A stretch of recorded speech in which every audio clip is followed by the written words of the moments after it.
E sei pure lì a -4 dalla capolista con 6 punti ancora in palio. Non succede, ma se succede, amici di Calcio Plus, un saluto da Salvo Geraci, benvenuti al Comunale di Villarosa, provincia di Enna. Villarosa, Real Suttano, 21esima giornata di prima categoria siciliana, girone C. Si può andare con questa rimessa laterale, pallone in mezzo, levato via, poi subito un tentativo con il destro sul fondo. Lancio lungo a cercare la profondità con Sabatino, il pallone entra, il vantaggio del Real Suttano con Giuseppe Sabatino 1-0, si prende l'abbraccio dei propri tifosi che lo sostengono a bordo campo. Real Suttano in vantaggio con il gol di Sabatino, di Salvo, pallone in mezzo, esce un po' maritato, il colpo di testa, pallone che esce fuori di nulla, il colpo di testa di Blasi. Giustamente la squadra seconda in classifica, -4 dalla capolista, vuole prendersi ciò che è suo. D'alzata per Caba, nuovo cross verso Cimino, in acrobazia quasi, finisce sul fondo. Chiste per la Villarosa, il passaggio profondo di Camara, il pallone in area di rigore, Cordaro, fischia l'arbitro, c'è il calcio di rigore. Il Villarosa conquista ciò che ha voluto, il cartellino giallo anche per Di Natale, calcio di rigore per il Villarosa.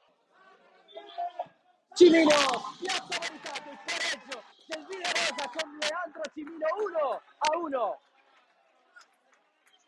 Ancora Bangura, si libera un po' del suo avversario, ma il Real Suttano conquista nuovamente il possesso, sinistra la sotterra, deviazione amico, il calcio d'angolo, l'occasione avuta dai giallo-blu.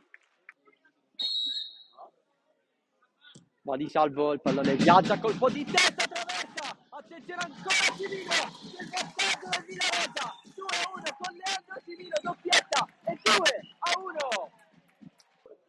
La battuta di Falzone, colpo di testa di Salvo, l'aggancio di Passaro, cross in mezzo, attraverso tutta l'area di rigore, Tomaselli, e amico, super intervento, con il piede l'occasione per Luca Tomaselli. Lancio lungo verso l'area di rigore, il tocco di Lio rischioso perché la va a prendere Caba, va con il sinistro, Caba in mezzo, il tocco di Cordaro. Rimessa per il Real Suttano con Lauricella, l'appoggio di Tomaselli, Lauricella di prima in mezzo, il colpo di testa di Di Blasi, conclusione da fuori da parte di Passaro, è sfortunato nel rimpallo, Sabatino verso il centro da Tomaselli, esce anche amico Tomaselli, il tocco, pallone ancora vivo, Sabatino in mezzo, pallone attraversa tutta l'area di rigore di Salvo. A recuperarlo Cerizzo, l'appoggio di Cordaro, il pallone arriva a Camara, nuovo a lungo, Cordaro in area di rigore, Cordaro il piatto col destro e il gol del Villarosa, il 3-1 segnato da Cordaro che approfitta della ripartenza e fa male alla difesa giallo-blu, 3-1.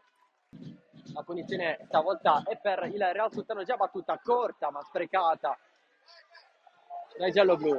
Lio in rimonta, non vince contro Cordaro, può avanzare il Villarosa, ripartenza, pallone girato all'altro lato, Cimino esce maritato, vuoto, Cimino può calciare, supera anche l'Arriccio e spreca tutto per il 4-1 che stava per arrivare. Ancora Cimino da terra, in scivolata sul fondo, avanza ancora Rapè dal limite dell'area calcia, tiro respinto subito, elevato via Camara, da fuori Camara, a lato di Maritato. Punizione battuta da Laudani con il triplice fischio da parte dell'arbitro. Il Villarosa batte il Real Suttano per 3-1.